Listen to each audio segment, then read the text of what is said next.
Hey everyone, welcome to the Game Week 34 team selection video. Quick turnaround again, as we had midweek games, now we're going back into the weekend for Game Week 34. Games do start tomorrow on Saturday. So let's see what we got in our starting lineup. I don't think I'm going to be making any transfers this week, as we're still just coming off the wild card. Actually, I don't know if I have two right now. I'm going to do a quick check before we get too far into it. Oh, I do have two free transfers, so maybe I will make one. I think it's a good opportunity to bring in one. All the big teams play each other this week, so let's go with actually what I was going to be looking at first.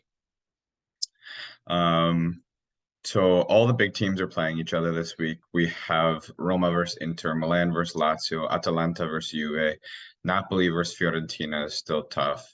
So all of the big teams are facing each other. So it's going to be very hard to. You're going to have to basically back different sides in these fixtures and hope your players do well. A lot of fantasy teams are going to have players contradicting each other. So if you have any Atalanta players, but you have Danilo, they're going to be contradicting each other.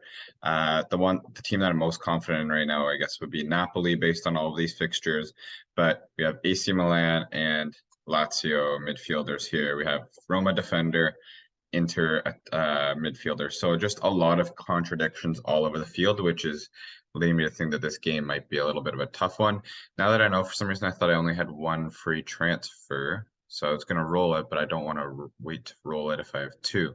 I only had three players this week that I thought might be worth bringing in. If you can, Berardi could be a good differential this week. As the differentials, I think, are going to come from the lower teams that might have an easier fixture this week. Berardi might be one. Dia coming off of hat trick, I think, for Salernitana. Could be one, and that's who I think I might try to get in then and get Nzola out because he hasn't even been playing lately. And I thought I had one more. Oh, and Strafezza for Lecce could be a good shout as well. So those are the three players that I'd consider bringing in. I'm glad I have my goalkeepers that are avoiding big teams this week. I think I'm going to be starting with Di Gregorio. Along the back line as of right now is Kim, Danilo, Augusto, and Mancini. So hoping Augusto can pick up the clean sheet and both Di Gregorio and Augusto can pick up some points there. Kvaratskhelia, Felipe Anderson, who's actually been really good, a really good keep. Leao and Barella along the midfield as of right now, and Immobile and Osimhen up front, Osimhen with the captaincy armband. But now I am intrigued to see if I could potentially get Dia in. Forget what his price is at. Only 5.7. And Enzola is 5.6, and I have 0.9 in the bank. So I think I'm just going to go right ahead and make that transfer. So yeah, he just had a hat trick, so he's coming off of really good form. You can see his goal totals there are skyrocketing. And just to see his upcoming games against Empoli, has a couple harder fixtures there, but I'm generally don't need to play him. He can be a substitute. He's one of my cheaper ones, and has two good fixtures to end off the season as well. So he could play, especially if he keeps his run of form. I might still play him in the tougher fixtures. But for sure, I think that this is a decent call. I could even get Strafezza in as well, but I think I'm going to roll out the one transfer at least. And then I have three players I can come off the bench confidently. And I shouldn't be taking any zeros this week, hopefully. So I'm going to make that a live transfer right now. I'm going to go back to the team, and I think I'm going to move out Barella or a defender, maybe a defender. I don't see a lot of clean sheets this week. All right, I'm going to move out Mancini and bring in Dia and move Mancini all the way into the first bench. Actually, no, I'm going to put Rabiot first bench position.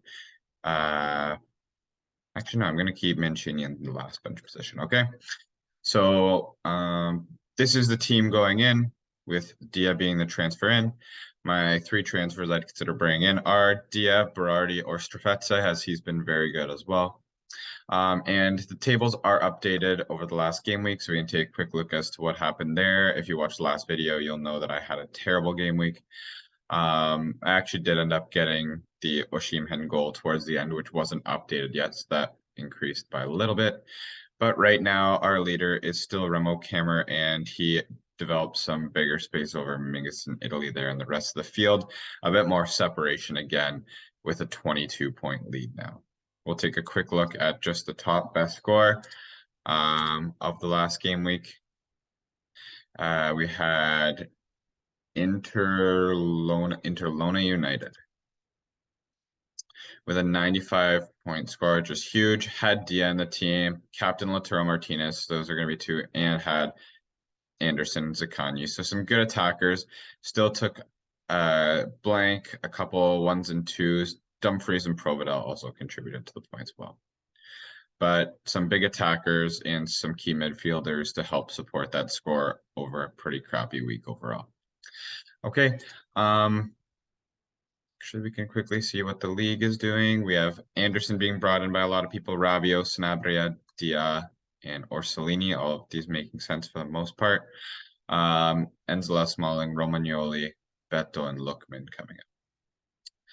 All right, that's all I got for you today. I hope you enjoy this weekend's games, and I will see you afterwards for the review. Take care.